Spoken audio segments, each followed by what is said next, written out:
Welcome to another edition of Religious Studies Project Discourse, which is our show where we take a group of erudite and fascinating religious studies or study of religion scholars and cast our eye to stories that are happening in the news at the moment. Those of you who may be living in a bubble, well, you probably should be living in a bubble at the moment, actually. You may not have noticed that the COVID-19 pandemic is currently dominating the news agenda, so that will certainly be dominating our podcast today, I imagine. But I am promised cats and dogs at the end of the episode, so I'm mentioning that now to make sure we don't get too pandemic focused for the entire time. For context, my name is Chris Cotter. I'm recording from my hastily assembled home office in Edinburgh, where I'm based at the University of Edinburgh, just coming to the end, scarily, of a 3-year postdoc in religious studies at the University of Edinburgh. And I'm joined today by two special guests from the other side of the Atlantic. We have a long-time contributor to the RSP in the form of Chris Silver. Chris, welcome, and can you tell the listeners just who are you? Yeah, hello everybody. I am Dr. Christopher Silver, and I'm at the University of Tennessee at Chattanooga and teach in their doctorate in learning and leadership, which is an interdisciplinary doctorate. And my area of specialization is in psychology of religion with a particular focus on stigma, prejudice, discrimination, those kinds of topics. And then I also dabble in qualitative and ethnographic approaches. So, Wonderful. And a newcomer to the RSP airwaves is Susannah Finver. Susannah, I believe you're at Alabama, yes? Tell us a bit about yourself. Yeah, so I am finishing up my master's degree currently at the University of Alabama. I should be done here at the end of April. And I'll be moving on then to a comparative studies PhD at Ohio State University in the fall. My research interests really focus right now around religion and law, particularly in the United States, and how religion gets talked about in legal discourse, particularly Supreme Court cases that focus on religious freedom and discourses around that. Fantastic. So, we should have some interesting takes, certainly, on this very dominant story. Yes, it won't have escaped anyone's attention then that we have this pandemic, which is affecting people all over the world, and certainly in the context where we're recording. And naturally, there are plenty of entanglements with discourses on religion and discourses on the coronavirus, whether we're looking at various forms of practice and regulation. Lots and lots of people blaming coronavirus on various things that certain religious quote groups would not agree with, and so on. So we're going to spend most of this episode talking around that. I mean, the first thing perhaps to focus on might be the turn to the digital in religious worship, whatever that is. I certainly know my father is an Anglican minister in Northern Ireland and has been diligently recording and uploading his services for the past few weeks. And obviously this week that we're recording in is the Christian Holy Week, so he's having to do a lot more of that. And I gather more people are listening to these than would be in the parishes that he would be preaching in.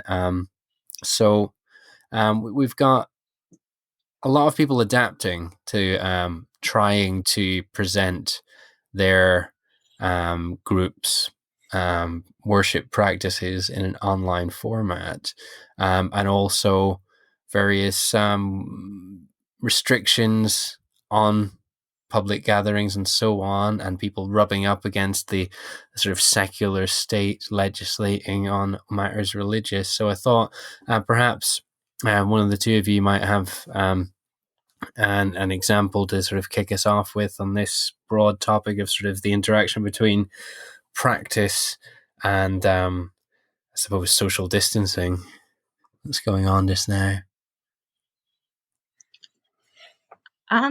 I mean, I can start. Being in Alabama is certainly particularly interesting right now in terms of the social distancing. We were one of the later states to implement any kind of stay-at-home order. In fact, it was just really over the weekend. And we had a lot of, we have a lot of mega churches in the area that refuse to close down, even in light of the coronavirus. And of course, there were reports released talking about how these churches were hotbeds for the coronavirus and spreading, spreading the disease around to the members that refused to stay home. So it's been definitely interesting to see which groups are following the stay-at-home order versus trying to continue on in spite of certainly legal limitations that have been put in place. Exactly. And it really, to my mind, I mean, I've posted a few times on the RSP social media. One was a good few weeks ago, but it was, whether it was real or not, the meme certainly struck a chord where it was a vessel for containing holy water. And it said, holy water temporarily removed due to for the developing health crisis. We have issues surrounding particularly Catholics, wanting to participate in the Eucharist. But how can that happen if a priest can't be there to administer it? Does the priest's power extend to, blessing elements via online media so the actual physical engagement can take place and so on? But it really just highlights how in many contexts we've got this sort of mythical divide between the religious and the secular authorities shouldn't legislate on religious matters and so on. But here in this present moment, we're having a real kind of flashpoint moment where this idea of religious freedom in whatever way that may manifest in different countries is really being tested by having to submit to secular governments and so on. And it just really emphasizes that regardless of any sort of notions of religion being a private matter, that doesn't play out when the chips are down and when the state's got something at stake. One thing I would add to too is that, and I like Savannah. I'm of course in the South as well, and I'm in her backyard. Basically, I'm in the state of Tennessee, and excuse me. What's interesting is my dad, who is a Gideon. So I hope you don't mind a little bit of an ethnographic approach to this question. Oh, go for it. My father, who's a Gideon, this is the folks that a lot of times if you stay in a hotel or if you're in hospitals, you'll a lot of times find their Bibles and nightstands and dressers and those kinds of things. He's a member of this organization, and what was fascinating is, and he's been a member for a long time, and just sort of I don't think it really hit home for the sort of Appalachian kind of religious folks, except we're now, of course, getting reports of infections and death. And to sort of frame some of that in terms of a narrative, my father was sitting across the table from somebody who was infected, and he was sick at the meeting going, I didn't feel well. And this was about 3 or 4 weeks ago before things really had kicked off in the South. And the friend was like, I'm not feeling well. I've been kind of ill for the past few days. And like 2 days later, they found out he was actually infected with COVID-19. And then I want to say a week later, maybe less than a week later, he was the first person in Tennessee to die from the virus. And so it was interesting just watching my father and his sort of colleagues and how they respond to it. Many of them, including my own dad, did not taking it seriously at first. Others sort of taking it very seriously and going to their medical professionals to find out if they should be tested. One of the responses, of course, was having group prayer and those kinds of things. And to Savannah's point, going against what has really been sort of the health message of social distancing, and now having lost one of the sort of devotees of this group, I think it many respects kind of woke them up to the seriousness of the virus, and that we're really in a different time, and in many respects, I'd argue a different culture now, if for temporarily, but changing the way we practice religion, we think about belief, and the ways we express those beliefs with others. I think it's going to be an interesting time to see what comes out of this. Absolutely. And yeah, condolences to your father and of course everyone affected. I've a couple of people in my circle have died in the past week. My partner's one of her grandfather's close friends, and then also one of my best friends. Neither connected with coronavirus, but have passed away in the last week. And now, of course, we're restricted in terms of gatherings for funerary rites and that sort of thing. So even, for individuals who might be classed as non-religious, but there's still sort of rites and rituals which normally occur, and now there's a whole lot of adaptations are having to happen, and a lot of things are having to be processed in quite different ways. But just on that practice front, there was an excellent tweet went round within the last week, and again, I haven't checked out the legitimacy of the tweet, but it doesn't matter whether it was real or not. The fact was, it was a meme that was circulated, which seemed to make an interesting point. It was notionally a response to someone saying, oh, if you think COVID-19's bad, just wait until the states are overrun with Muslims, and then you'll know what's really bad. But someone apparently then posted this excellent takedown of that, and well, at the moment you're all avoiding bars, not shaking hands, no one's drinking alcohol and that sort of thing. Hey, you're all Muslim now, bro. Which I thought was quite an interesting, was an interesting put down in of itself. But it emphasized, a lot of scholars will tend to look at practices which are happening, and they'll go, oh, well, these people are engaging in this and engaging in that, and that, therefore, those are religious behaviors. Might be quite interesting. Now that things have shifted and people are behaving in different ways, how that might affect those measures of ostensibly religious practice. And I've always thought there's mislabeling going on in those sorts of studies. But this one just made me pause for thought and thinking, well, if people are performatively living in a quote Muslim unquote fashion, does that make them Muslim according to certain studies? I think that's interesting too, in light of what you were just saying about not being able to engage in funerary rites, particularly because funerary rites are not limited to a particular religion. A lot of families, whether they identify as religious or not, perform some kind of ritual around death, and not being able to do that now, I think, especially in a time of great crisis, shows us that perhaps ritual is not indicative of the sacred necessarily, or even of religion. That ritual is perhaps just something that humans engage in to keep them grounded and help them navigate the world. Absolutely. Now, both of you, you're based in the States, and I know, Savannah, you were talking about looking like part of your work being looking at the law and politics and so on. So I read, I think just last night, that we have an interesting situation developing where many churches in the States now potentially qualify for some of the aid packages that Trump has recently announced. Like pastors' salaries, etc., could be paid for by government aid, as they're operating in effect as small businesses.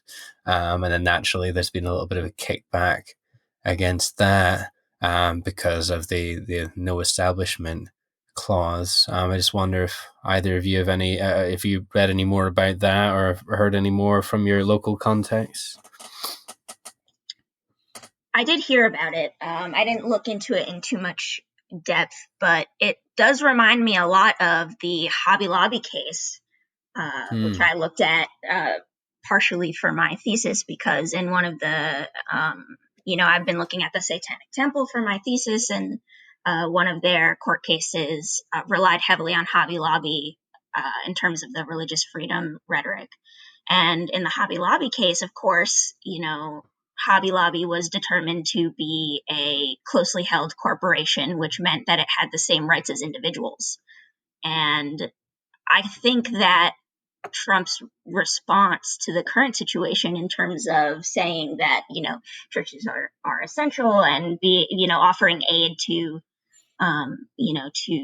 to clergy and such, I think is one of the inevitable effects of the ruling in Hobby Lobby that Justice Ruth Bader Ginsburg noted in her dissent when she said that this is going to be, that Hobby Lobby would be an excuse for a lot of organizations that identify as religious to seek legal aid in a way that would not have been allowed previously.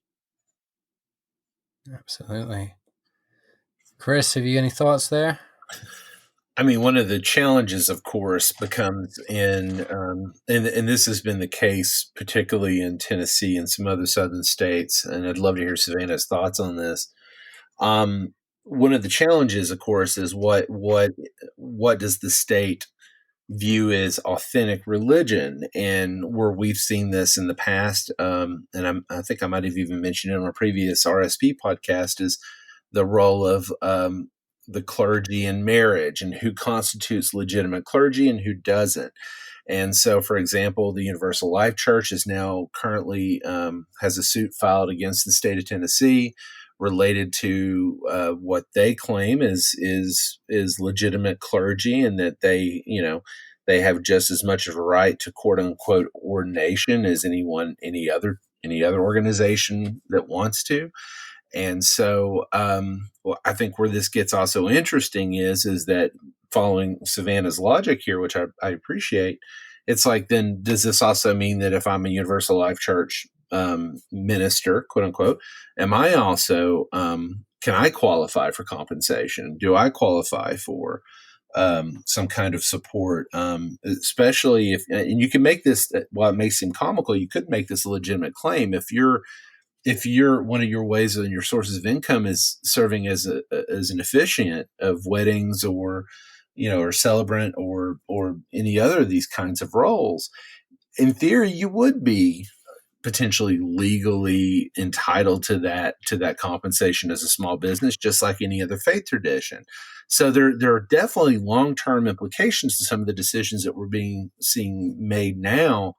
And it's not a political issue as much as it's just an interesting sociological legal issue as to what these things mean downstream after COVID has sort of subsided and we're back into life as usual.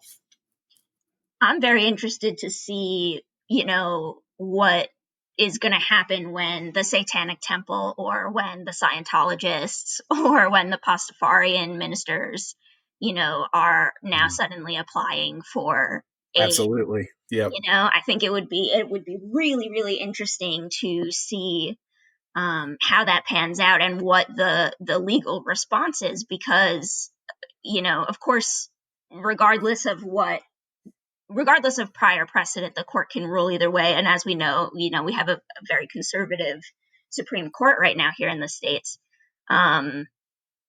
So just because Hobby Lobby was successful doesn't mean that, they're part of a dominant Christian, Protestant Christian worldview, whereas, groups like the Satanic Temple are obviously not.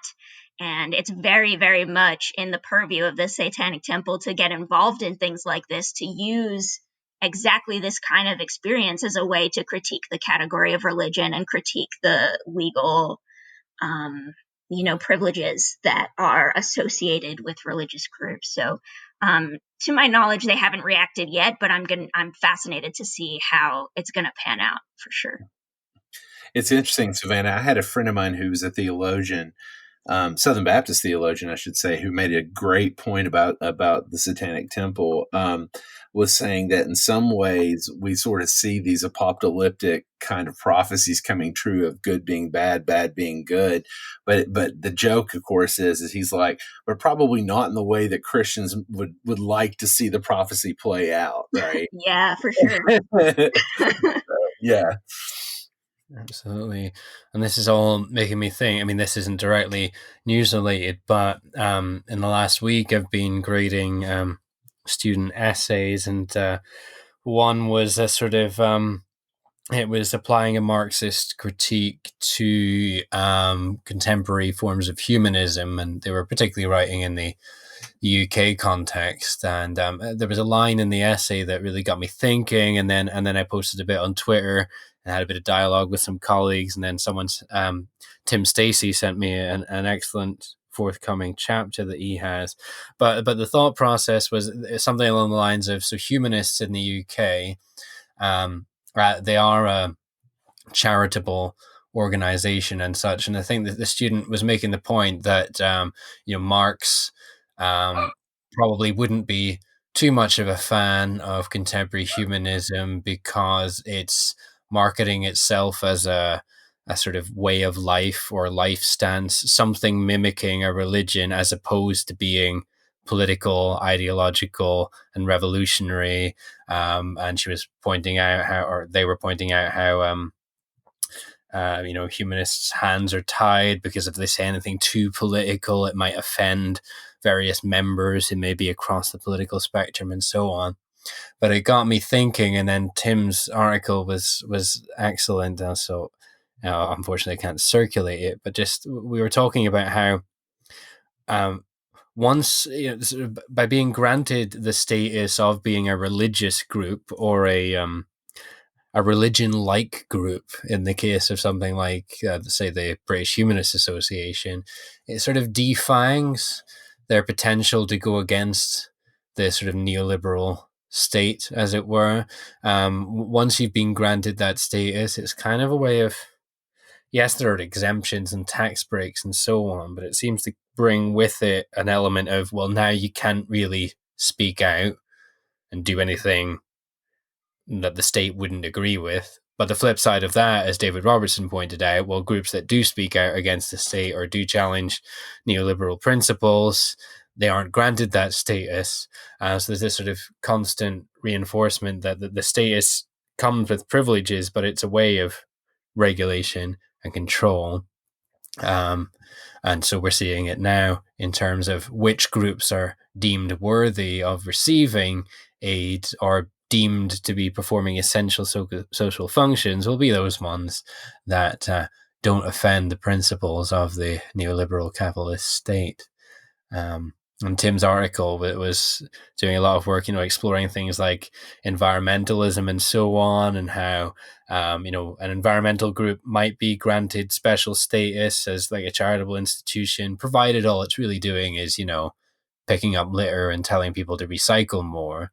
But the moment that they start engaging in, say, the sort of activities of maybe Extinction Rebellion and that sort of thing, then that isn't an acceptable form of environmentalism, and that won't be granted the same sort of protections as other forms of environmentalism when they start to be couched in terms of a belief system that should be protected and so on. So that's just a little bit of a riff on what I was reading this evening. And we've already been recording for 25 minutes and we haven't had any cats and dogs yet. So I'm going to say it's cat and dog time. Chris, what's the article? So, an article that came out back in December of 2019 in the Journal for the Scientific Study of Religion is titled "How Religion Predicts Pet Ownership in the United States." It's authored by Samuel Perry, Department of Sociology at the University of Oklahoma, as well as Ryan Berg, who's at the Department of Political Science at Eastern Illinois University. And so the interesting aspect was I think they were trying to look at some of the different elements of religion and how they may potentially predict pet ownership. And so, and there's been quite a bit of the media that's covered this article, so it's made it out into the popular media as well. But one of the things one of the areas where the popular media has been lacking is, I think the popular titles that we've been seeing is that atheists are cat owners and Christians are dog owners, and I think that's a little bit of an oversimplification. It's more likely due to the fact of service attendance, and that those individuals who are more likely to attend services are probably less likely to be pet owners, right? But those who attend less services are more likely to be pet owners, and that those so kind of in the moderate range to less regular attendants that are generally Christians are more likely to be dog owners, and that those who are less likely to identify with the tradition strongly and, of course, don't attend services are probably more likely to be cat owners. Now, one caution that every statistician in the world gives you is that this is a correlational article. It's a correlational study, meaning that we're not inferring that your religious identity causes your pet ownership. But the authors did a very good job of sort of laying out some of the different flavors of religiosity, from more liberal type traditions to more conservative type traditions. And interestingly enough, it seems like the more evangelical a person is, the less likely they are to probably own pets in general, which was kind of fascinating. I wonder, do they draw any kind of like personality conclusions based on that, or it's just like purely about pet ownership? Excellent question, Savannah, and you are brilliant in asking it, because that is exactly right. In the discussion later on in the article, in the discussion section, they draw that sort of assumption that it might also be that we're looking at religion and personality possibly interacting to explain some of the pet ownership trends. And so you're right on the money. So it very well could be that it's not the effect of religious membership per se being linked to pet ownership, but rather it could be that religion is part of a much bigger characteristic like personality that might in fact be the correlative variable here in predicting pet ownership. So fortunately, the authors in the actual article themselves sort of very careful to line this out. But like I said, some of the popular media glossed over some of those more specific details. But nonetheless, it's still interesting to note that it could very well be, and sort of extrapolating from this now I'm going to do the very thing that some of the media did. It very well could be that our social trends and how we interact with other human beings may also translate well into how we interact with our furry friends. And so, we see some of those same social trends of people in their congregations may very well be translating when they're at home with their pets. Which, of course, makes a lot of sense, because personality-wise, your personality is informed by the people that you're socializing with, right? So it would make sense then that you're also socializing with your pet when you're interacting with them. So I think, it's very interesting. I would love to read the entire article and see kind of where else they would take this in the future. Yeah. And so, what's cool about it is in the discussion section, they talk about some of those, is it personality? Is it social mechanisms? Just reading through it. And of course, the authors are clearly sociologists, but they borrow some from Psych of Religion, which is my discipline, and talk a lot about sort of the importance of social bonding and why this clearly would translate into religious and interpersonal bonding, so that you can see some of those links in attachment theory between not only what happens, in the church, but also what happens with your family at home. Absolutely. Well, we'll be sure to link to the article and some of the media stories surrounding it in the text that goes out with this episode. We're already pretty much at time there, which is a shame because we can keep on talking and talking. I'm sitting in a UK context where we have the National Health Service. And a lot of scholars have, in recent years, begun to talk about how the national church in a UK context has been replaced since the establishment of the NHS in the 50s and the sort of broader welfare state, that religion has been replaced with the National Health Service. And Linda Woodhead is someone who's been making such arguments in recent years, and she did post an interesting piece the other day, just acknowledging now how the discourse surrounding the NHS is just so protective. It can't be criticized at all. And even now, when we're in a phase where arguably on many measures the NHS is failing and is failing to cope, etc., this sort of rhetorical commitment to the NHS and the populace seems to be sort of growing even more. And we must, keep talking it up. This is wonderful. So there's some interesting parallels there, perhaps, in terms of perhaps, when prophecy fails and all that sort of thing. So I'm leaving you in that context. You're in a completely different healthcare context, but I hope both our contextual factors will continue to at least hold up in some way, shape, or form. But Chris and Savannah, thank you very much for joining me. Thank you. Thank you, Chris. The RSP is sponsored by the British Association for the Study of Religions, the North American Association for the Study of Religion, and the International Association for the History of Religions. The Religious Studies Project is produced by the Religious Studies Project Association, SCIO, a Scottish charitable incorporated organisation, charity number SC047750. Brought to you by founders and editors-in-chief Chris Cotter and David Robertson, and managing editor Thomas J. Coleman III. Our features are edited by Marek Sullivan and Rebecca Barrett-Fox, and our Opportunities Digest by Ella Bach.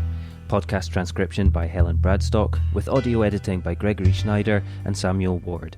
Social media managed by Ray Radford, sales and marketing by Sammy Bishop, and video editing by Jonathan Tuckett. Don't forget you can support the project by using our amazon.com, .co.uk and .ca links, or donating at patreon.com/projectrs, and you can find us on Facebook, Twitter, Google+, YouTube, iTunes and other portals.